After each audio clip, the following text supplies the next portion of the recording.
It was a busy afternoon at the airport. People rushed around with luggage, some laughing, some arguing, some tired from long journeys. Flight 227 to West Africa was ready to board. A few passengers waited in the first-class lounge sipping drinks and scrolling on their phones. Among them sat a quiet man dressed in a plain black kaftan. His shoes were clean but not flashy. His bag was small. His face calm, unreadable. He said nothing. He watched everything. He held a first-class ticket. A few people looked at him. Once, then twice. A black man alone in the first-class lounge, dressed simply. He didn't seem like a businessman, didn't look rich, didn't even have a laptop bag or a wristwatch, but he sat there, peacefully waiting for his flight like everyone else. When the call came, "First-class passengers, please proceed to gate 4.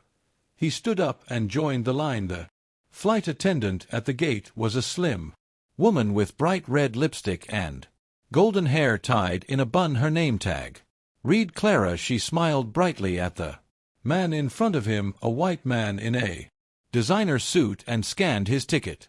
"Welcome aboard, sir," she said with charm. Then came the quiet man. Looked at his dark face, then at his simple clothes. Her smile faded instantly. "Excuse me, sir," she said, blocking him with her arm. "You must be lost. This lane is for first class." He quietly handed her his ticket. She stared at it, her face tightened. "Cat 2A, this must be a mistake," she muttered almost to herself. She looked him up and down, her eyes filled with disbelief. "Sir, this flight is not for the person of your color. You can't sit here." People nearby turned to look. "Excuse you?" he asked calmly. Clara's voice grew louder. "I said, this flight is not for someone of your color. You must have booked economy by mistake. Maybe someone used your card." A gasp came from a young woman behind him in line. A man in business clothes frowned deeply. Phone started to rise. Passengers beginning to record, but Clara didn't stop. "Let's not waste time, sir. We'll refund your money," she said, waving her hand as if brushing dirt off her uniform. "Now kindly step aside. You're holding up the line." Still the man didn't move. He looked at her quietly, his eyes steady but kind. "I bought a first-class ticket.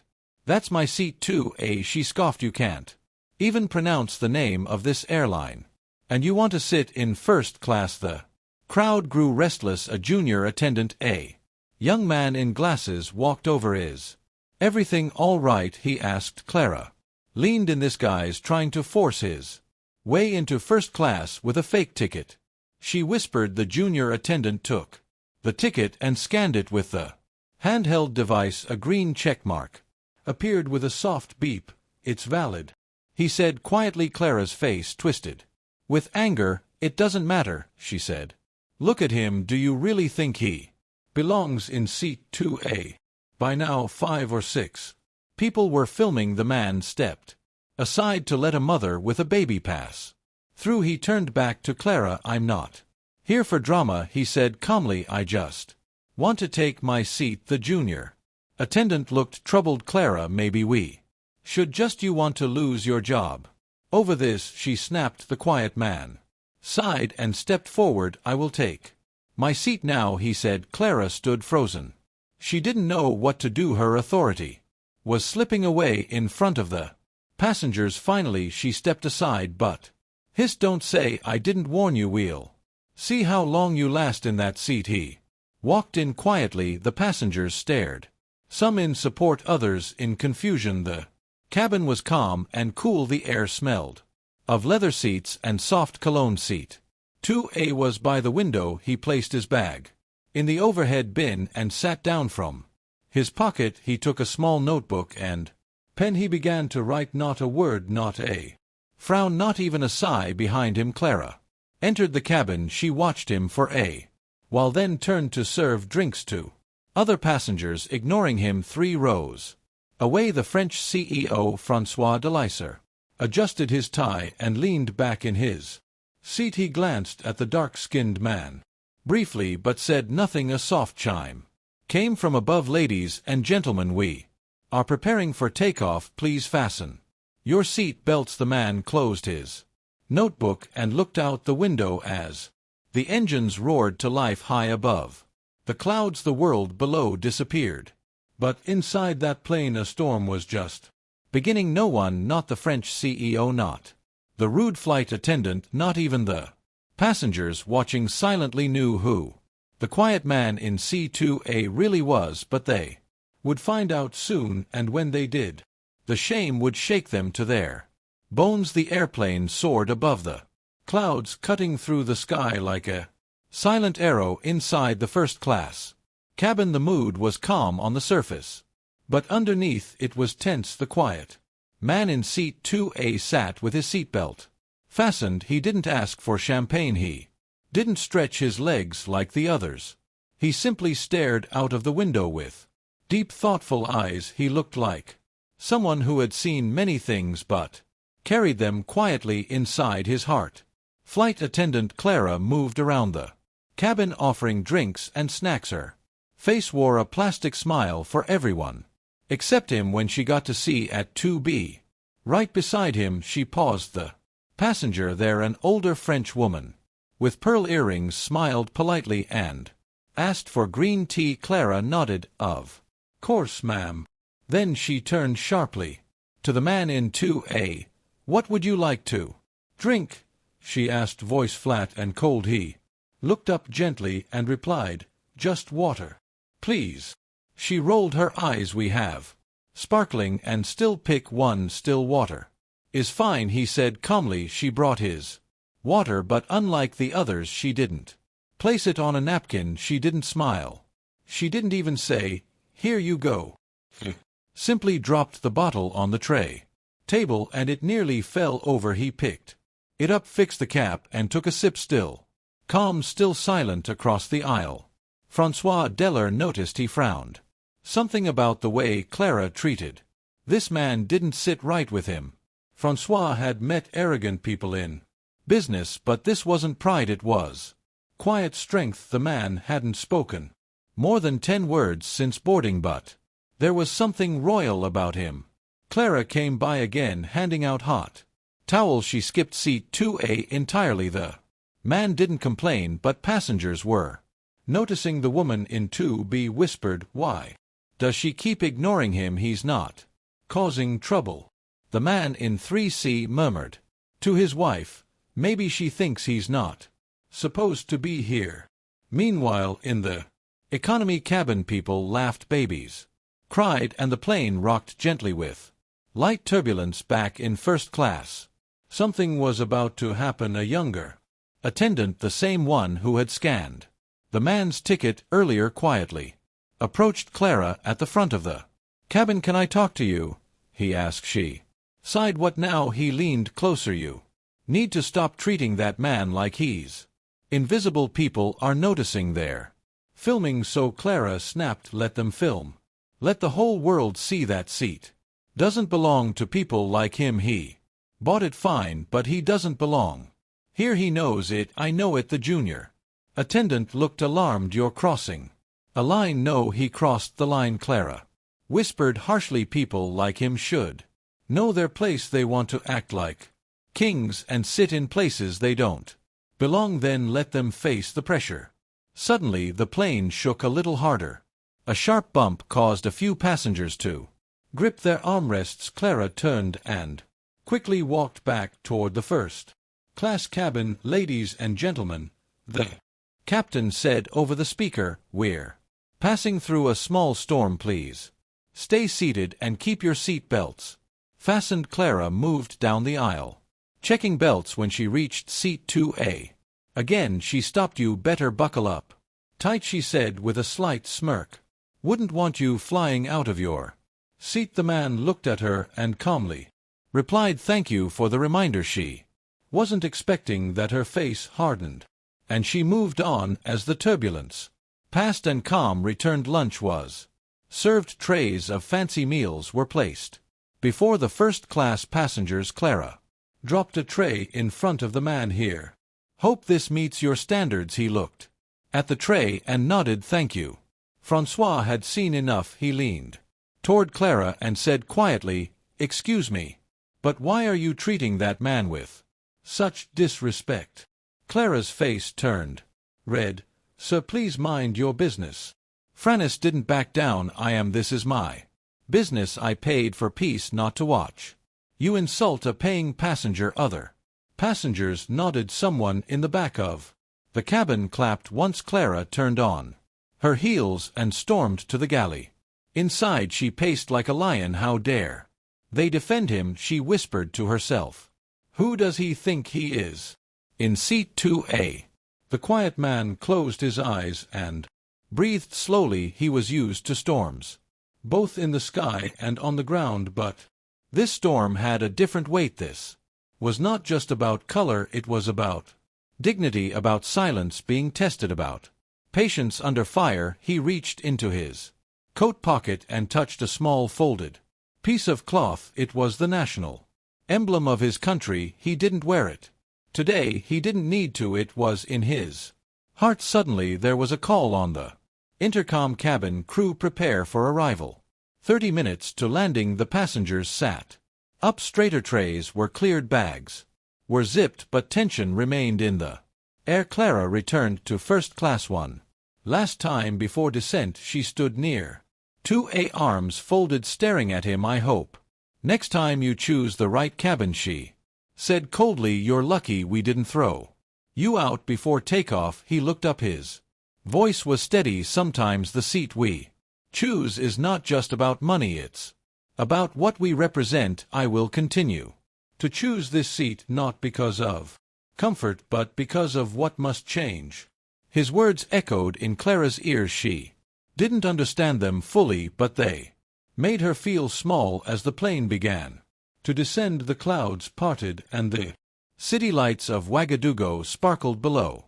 Passengers prepared to exit. The man in 2A picked up his small bag, stood tall, and waited his turn. No one, not Clara, not François, not even the curious passengers recording, knew that when the wheels touched the runway, the quiet man would step out, not just as a passenger, but as the most powerful man on that plane. The wheels of the plane touched down with a gentle bounce. The lights inside the cabin turned on, and a voice came through the speakers. "Ladies and gentlemen, welcome to Ouagadougou. Please remain seated until the aircraft comes to a complete stop." Passengers clapped lightly. Some were glad the flight was over, others stretched and yawned. But in first class, all eyes were still on one man. Seat 2A.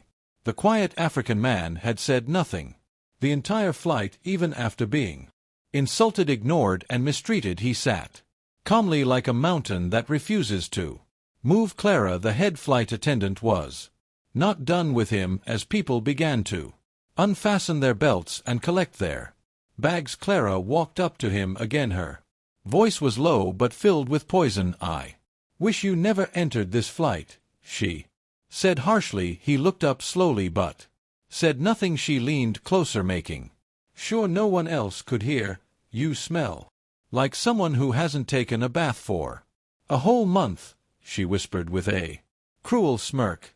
"You think sitting in first class makes you clean?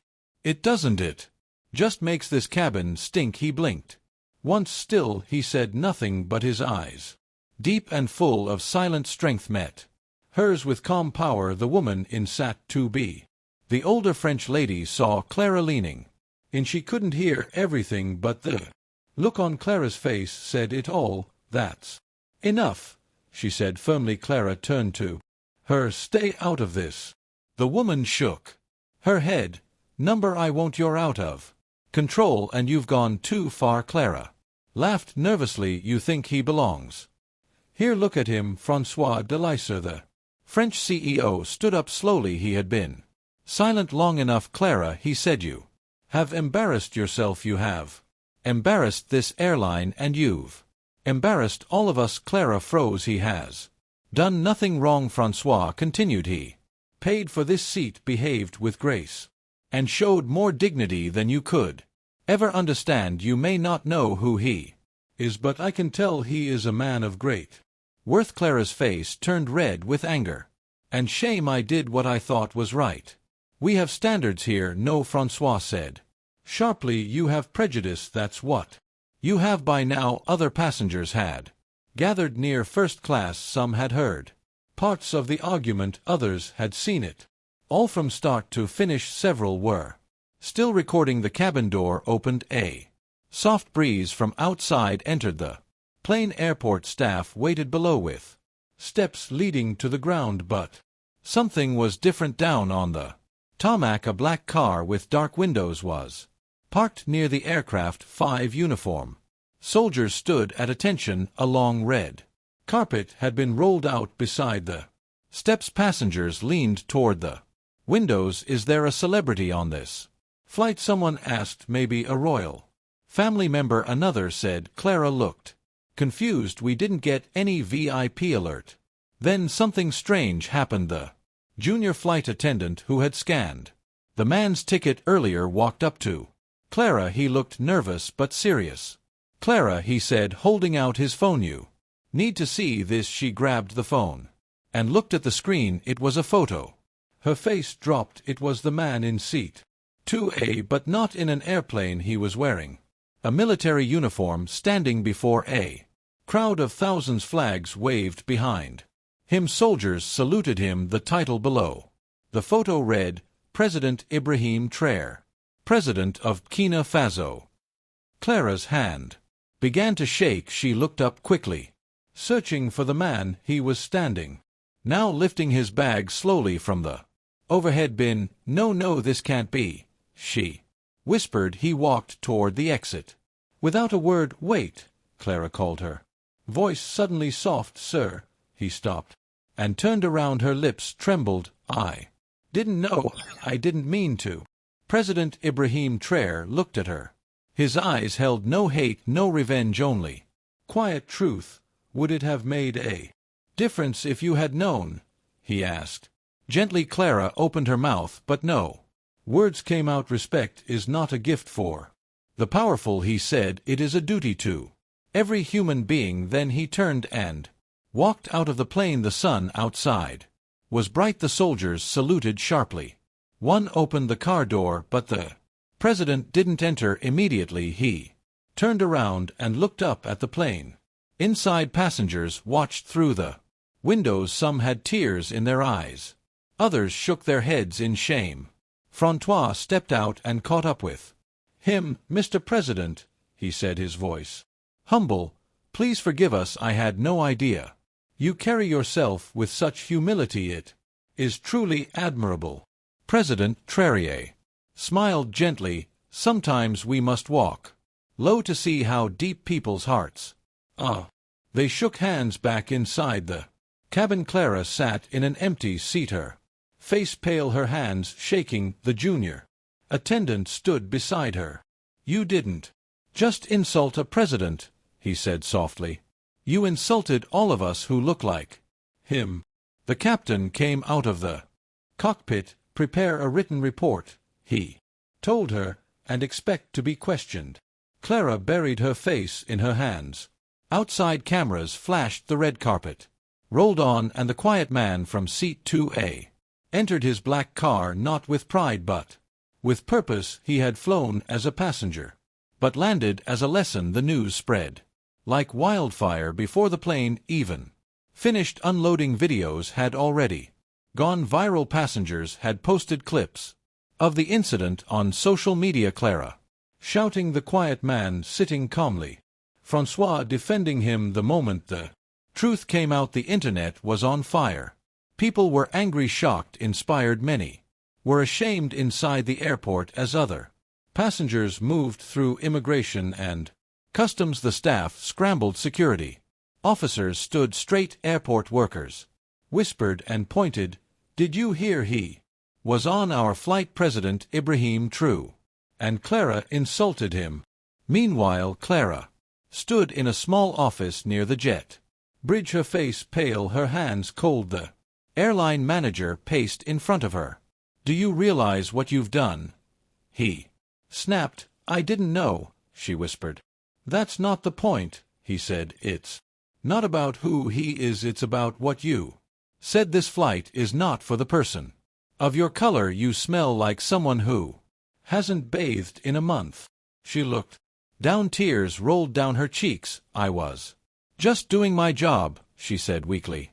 No, the manager replied firmly, you were abusing your position and you've done it before. Clara gasped. What do you mean? You think we haven't gotten complaints? You think this is the first time? She froze. Outside, President Ibrahim Traoré sat in his car. The airport director stood beside him, sweating, trying to explain. Mr. President, we are deeply sorry. If we had known. Traoré raised his hand gently. That's the problem, he said. You only care when you know. The director fell silent. I flew today not to test anyone, Traoré continued. I flew as a simple man. I wanted to feel what the people feel, and now I know. He looked out the window at the airport building. That woman did not insult just me, he said. She insulted millions of Africans, poor and rich. She showed us how deep racism still lives in some hearts. The airport director nodded.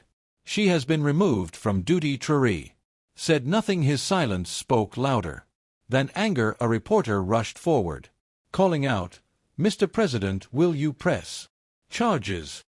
He looked at her with calm eyes. No, he said, I don't need to jail anyone to make a point. The whole world has seen what happened. Let that be enough. Back inside, Clara sat alone. Her uniform now felt like a heavy costume. Her phone buzzed again and again.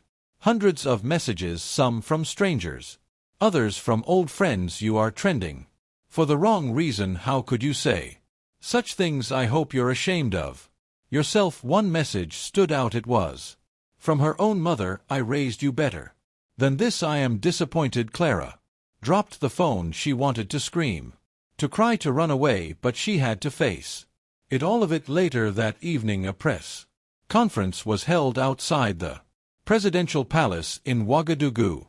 President Traoré stood on the stage, wearing his military jacket, now with the national flag pinned to his chest. The media had gathered. Lights flashed, microphones pointed. He spoke slowly, clearly, for the whole world to hear. This morning I boarded a plane as a regular passenger, he began. I did not wear a title. I did not carry an entourage. I did not need people to know my name. He paused, but what I received was more than poor service. It was hate, disrespect, and shame, not for me, but for those who think power only wears a suit and tie, for those who believe that skin color decides status. He looked directly into the camera. I want the world to understand no human is above another. You don't need to be a president to be treated with respect. You only need to be a person. The crowd clapped. Some shouted, yes. Others wiped tears from their eyes. Traoré raised his hand again. I forgive her, he said. Gasps filled the air. Yes, I forgive her, he repeated. Not because I'm weak, but because the lesson has already been delivered. She has seen the consequences of her actions. Now she must choose to grow or remain small.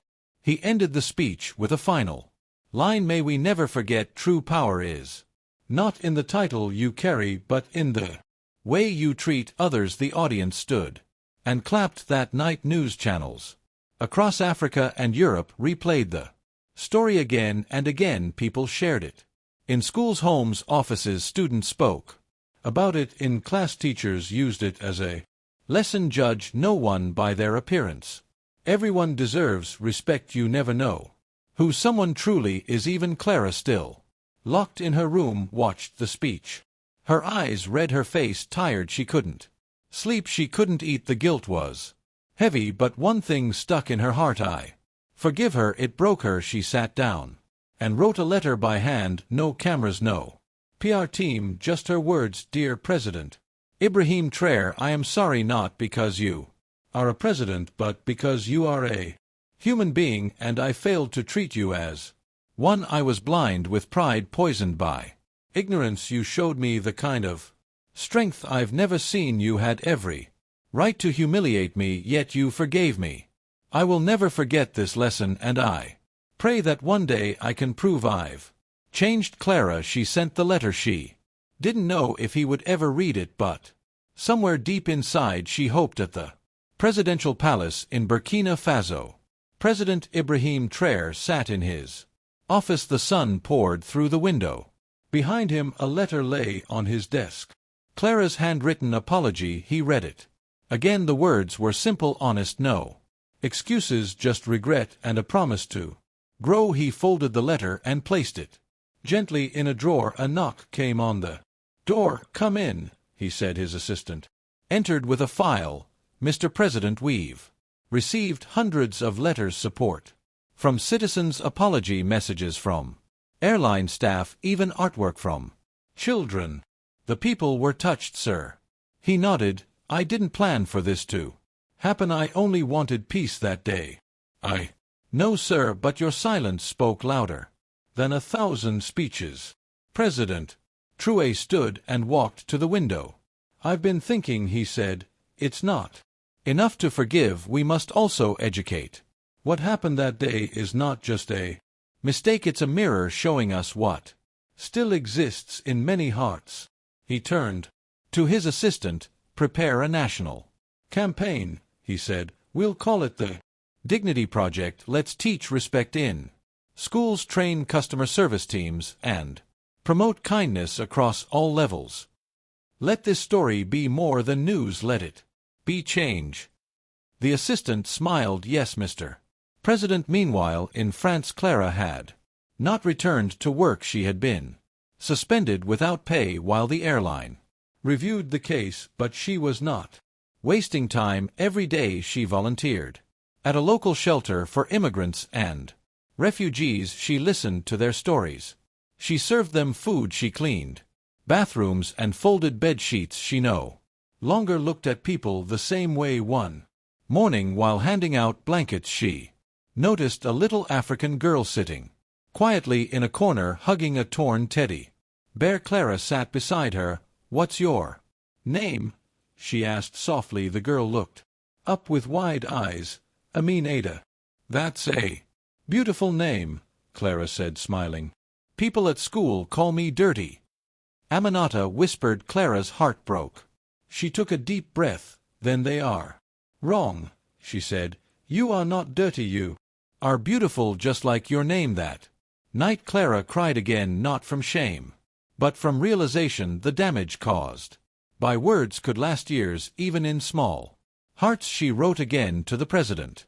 "Dear Mr. President, I don't expect another reply, but I wanted to let you know I'm changing, not because I was caught, but because I was wrong. Every day I meet people who remind me of you, quiet, gentle, but full of worth. I see them now, truly see them. Thank you for your silence." It shouted loud enough to wake me up. Clara. Months later, President Traoré visited a university in Ghana to speak on leadership and character. Students filled the large auditorium. Cameras were set. Journalists waited with pens and microphones. He walked onto the stage dressed in his usual simple clothes. The hall went silent. "My story is not special," he began. "Millions of people face disrespect every day simply because of how they look, not because they've done wrong, but because someone decided they weren't good enough." He paused, looking around. "I was called dirty, told I didn't belong, laughed at, not as a president, but as a man with dark skin. And I stayed silent, not because I couldn't speak, but because I wanted to listen." The students leaned forward. "Listen," he said firmly, "to the pain of others, to your own thoughts, to the voice in your heart that tells you everyone deserves respect." He ended with a quote written behind him on the screen. "If your power makes others feel small, it is not power, it is weakness." The audience stood. Applause thundered through the hall. That same quote was later painted across the school walls, printed on shirts, and shared on posters in airports around the world. "If your power makes others feel small, it is not power, it is weakness." Years later, many would look back at that one flight as the day the world paused to reflect. The day a simple man in Satua taught the world about Dignity the day a proud woman broke and rebuilt her heart the day silence roared louder than hate, and so the lesson lived on, not just in books or speeches but in how people treated the one sitting beside them, whether in first class economy or on the street. Dear viewers, if you enjoyed this video, don't forget to hit the subscribe button, like, share with your friends, and turn on the post notification bell so you'll be the first to know whenever we upload a new video. Thank you for watching.